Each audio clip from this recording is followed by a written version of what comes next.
usually people don't need a business partner. If you look at the stats on like business failure rates with companies that have co-founders, it's significantly higher than companies that have solo founders.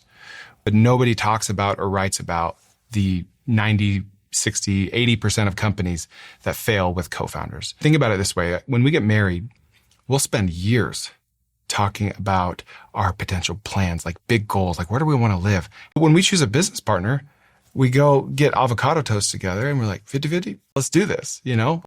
I feel like business partnerships are significantly harder than marriages even. But we put 99% less thought into like the structure of things. And that's a giant failure that I've made over and over again. You've got to learn more about yourself before you partner with someone else. Most people have no idea like who they are as a business person or as an entrepreneur when they partner. They don't know what their strengths are or their weaknesses are. They sure don't know what the other guy's strengths or weaknesses are.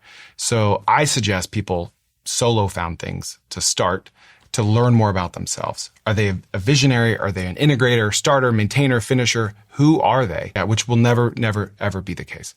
So I like to say, like, you don't want to DTR, define the relationship, too early or too late. Big mistake. If you're 2 years down the line and you've got all this revenue and customers and you're like, all right, we should probably formalize this. Too late. It's going to go up or it's going to go down, right? And like things get really ugly when either one of those two scenarios happen.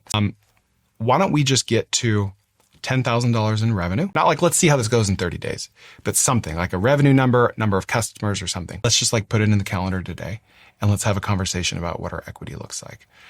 Because almost every time they're going to be remote, just based on the world we live in, or one person will put in more money, or one person has more experience, and you're probably not going to talk about that resentment.